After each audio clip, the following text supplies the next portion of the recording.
Assalamualaikum warahmatullahi wabarakatuh. Terima kasih Bapak dan Ibu sudah berkesempatan meluangkan waktunya untuk menonton video saya ini.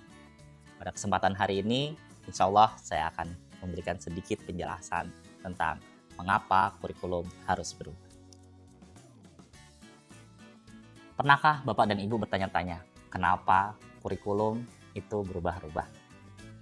Di Indonesia sendiri baru saja kita menerapkan sebuah kurikulum baru lagi. Atau bahkan ada mindset yang mengatakan bahwa ganti menteri, ganti kurikulum. Sudahkah kurikulum yang sekarang ini pas dengan kondisi anak-anak kita hari ini? Ataukah Bapak dan Ibu sangat yakin bahwa kurikulum yang dulu diterapkan di sekolah, yang pada saat Bapak Ibu sekolah tersebut, adalah jauh lebih baik dari kurikulum sekarang? Mari kita bahas. Yang pertama, setidaknya ada 3 alasan kurikulum itu harus berubah. Yang pertama adalah perkembangan zaman. Seperti kita ketahui sendiri bahwa zaman terus berubah, zaman terus berkembang. Dulu mungkin kawasan pertanian kita ketika padi sudah panen, kita membayar sejumlah orang untuk ngarit dengan jumlah biaya yang lebih besar, dengan waktu yang lebih lama, dengan wilayah yang dipanen lebih sedikit. Sekarang muncul teknologi alat panen dengan menggunakan alat.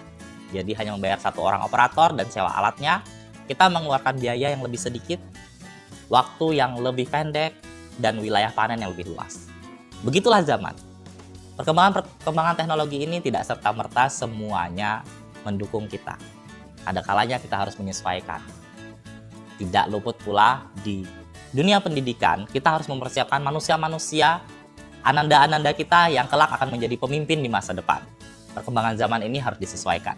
Perkembangan kurikulum ini akan memberikan informasi dan cara strategi mengajar yang up to date, yang kekinian, yang disesuaikan dengan kebutuhan perkembangan zaman. Selain pengetahuan, juga dalam kurikulum baru ditanamkan keterampilan-keterampilan dan juga minat dan bakat yang terus dieksplor untuk kepentingan yang relevan untuk masa depan. Yang kedua, kebutuhan murid. Seperti yang disinggung sebelumnya, perkembangan zaman membuat kebutuhan-kebutuhan itu berubah. Mungkin zaman dulu kita hanya butuh televisi untuk hiburan. Zaman sekarang, ananda-ananda kita butuh HP, smartphone, teknologinya juga nggak mau yang kuno banget, yang lelet nggak mau. Butuh paket data. Di mana ini kebutuhan-kebutuhan siswa itu berubah. Kalau zaman dulu, ananda-ananda kita tanya mau jadi apa, mungkin jawabnya guru, dokter, petani, pedagang, dan lain-lain. Kekinian bisa jadi muncul sebuah jawaban baru. Mereka pengen jadi konten kreator, pengen jadi YouTuber, pengen jadi digital marketing, dan masih banyak lagi. Kebutuhan berubah. Kita juga dalam kurikulum baru akan mengakomodasi keragaman individu, gaya belajar, minat, dan bakat mereka. Tentu saja dengan cara efektif, efisien, menantang, dan menyenangkan. Yang terakhir, kemajuan pendidikan. Metode dan teori pengajaran baru terus bermunculan. Makanya penemuan-penemuan ini menunjang pembelajaran di kelas dan juga kurikulum secara umumnya. Maka diharapkan muncul lagi sebuah kurikulum dengan penyesuaian kemajuan teknologi atau perkembangan pendidikan ini. Maka 3 alasan tadi setidaknya cukup untuk menjadi alasan mengapa kurikulum harus berubah.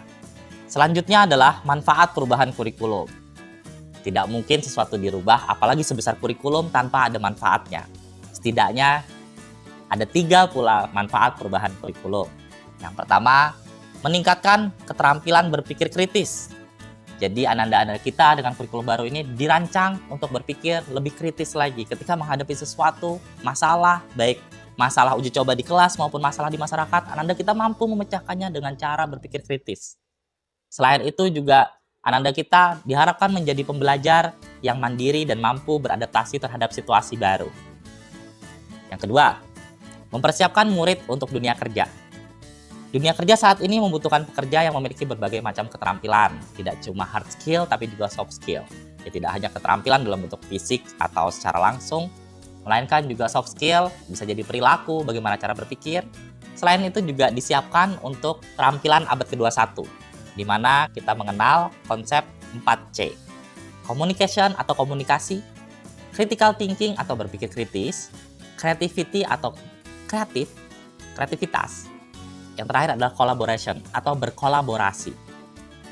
Siswa kita siapkan untuk dunia kerja yang memang menuntut perkembangan zaman saat ini. Kita tidak bisa keras, dalam artian keras kepala, bahwa seperti pengantar saya tadi, memanen padi haruslah dengan cara manual agar tenaga kerja diserap lebih banyak. Tidak. Dengan cara kita mempersiapkan ananda kita dengan dunia kerja, maka mereka bisa lebih siap dengan ini. Tidak keras kepala, harus dengan cara manual, tapi bisa menciptakan lapangan-lapangan pekerjaan yang lain. Mereka bisa berpikir kreatif. Jadi tidak hanya menunggu pekerjaan datang, melainkan menciptakan lapangan pekerjaan tersebut. Yang terakhir, dengan perubahan kurikulum itu diharapkan meningkatkan minat dan motivasi belajar. Tentunya setiap upgrade dari kurikulum ini tentunya akan ada perubahan yang membawa motivasi dan minat belajar siswa ke kelas. Karena gurunya juga di-upgrade, pengetahuannya di-upgrade, cara mengajarnya di-upgrade, begitu juga pembawaannya, dan lebih memperhatikan ke gaya belajar siswa. Gaya belajar tiap siswa itu berbeda, unik. Kemudian juga minat dan bakat siswa semakin diperhatikan. Jadi Ananda yang memiliki minat dan bakat tertentu bisa difasilitasi oleh pihak sekolah. Jadi sampaikan saja, jika Ananda malu, Bapak dan Ibu bisa membantunya. Misalnya langsung menyampaikannya saja ke pihak sekolah, atau ke saya, atau ke siapapun yang membuat Bapak dan Ibu nyaman dari pihak sekolah. Nanti akan kita fasilitasi. Jika saat ini belum ada, maka sekolah akan berusaha mencarikannya di tempat lain. Bisa di sekolah lain, ataupun tempat lain yang menyediakan fasilitasi minat dan bakat Ananda-Ananda kita tersebut. Perubahan kurikulum adalah proses yang berkelanjutan. Artinya tidak ada kurikulum yang benar-benar sempurna, tidak ada kurikulum yang final, yang berakhir sampai saat ini, karena akan terus diperbaharui lagi. Semuanya untuk memastikan Ananda-Ananda kita mendapatkan pendidikan yang berkualitas, yang jauh lebih baik dan semakin baik. Selain itu, saya juga mengajak Bapak dan Ibu turut aktif dalam pendidikan Ananda-Ananda di sekolah.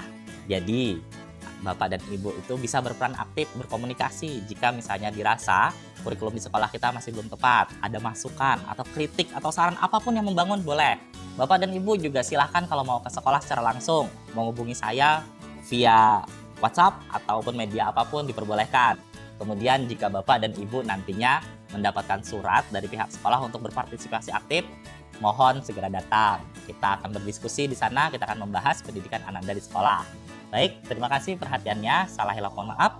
Assalamualaikum warahmatullahi wabarakatuh.